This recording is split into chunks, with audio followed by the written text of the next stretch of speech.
Come on in, John. Let's take a seat. Thank you. I can give you about 5 minutes. What I'm here to talk about is I'm worried about managed care for Medicaid. Okay, how so, John? Trying to save money.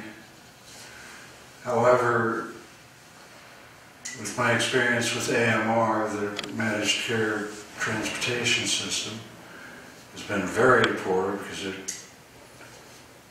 they've been trying to save money by not letting me pick my own transport or trying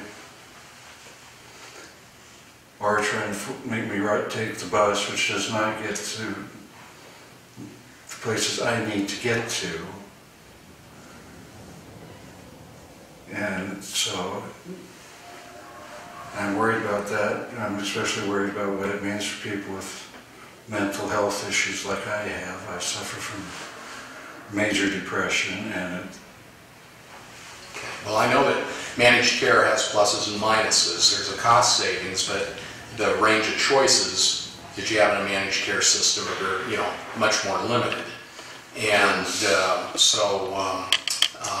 is one of your concerns that you're not going to be able to stay with the same provider you have now? That's one of my major concerns is, yes, I have a very good counselor and a very good psychosocial rehab worker, and I want to keep them.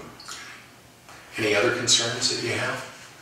Yes, I'm also upset about not having dental. My teeth are falling apart at the seams, and I can't go in and see the dentist to get them fixed, which would cost the state a heck of a whole lot less than if they go abscess and have to go to the emergency room, have the oral surgeon take them out and drain them. Yeah. So you lost your dental coverage with the Medicaid cut a couple of years ago? Yes, in their House Bill 620. Okay. I thought we fought to restore some dental care last year, but it turns out they're only for the people on the developmentally disabled waiver, not for people like we thought we did, with people with everybody with disability. Mm-hmm. Well, I certainly would agree with you that we, in the name of saving money, we don't want to back ourselves into more expenses. An abscess is a medical problem that would be covered by Medicaid, whereas preventative dental care is something that isn't covered for you. That's certainly an issue I'll take a look at and see what we can do. The first question I'm going to be asked, and the first question I guess I have for you is, where do we get the money for something like that? I don't know. I just know that something needs to happen, because otherwise it's going to cost the state more money. It's just like I've been in the hospital twice in this last year. The first time it cost Medicaid over $48,000. This last time over $15,000. Mm-hmm. And was this for on the behavioral side? This was before behavioral health. And now the managed care contract. Do you have a concern about that? Yes, I'm concerned. I'm concerned that they don't. As I understand it right now, that there is no incentive for a managed care organization to keep me out of the hospital.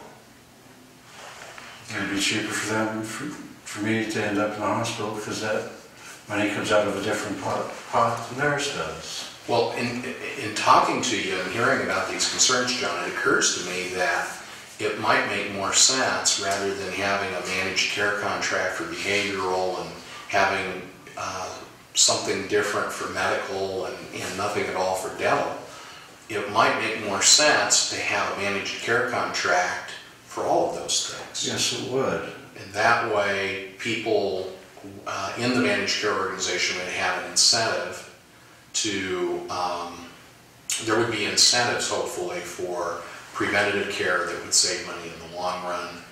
There would be incentives against a hospitalization, for example. Yes, that would be very helpful. Now, of course, the problem, managed care is a system of trade-offs. It may be less expensive for the state, but it also restricts the amount of freedom you would have on providers. And that scares me, because as I say, right now, I've got a wonderful PSR. We've got a wonderful PSR counselor, and I want to keep him. I did have a great dentist, and I want to keep him. But as it stands right now, there's no way. Well, that's all the time I've got for today, John. I'd like to spend more time with you. Do you have something that you want to do? Yes, I'd like to leave you with my testimony. Okay. I can do that. All right. Well, thank you. I appreciate it. I'm not on the committee you're going to be testifying at, so I'm glad to have this. Thank you very much. Thank you for seeing me.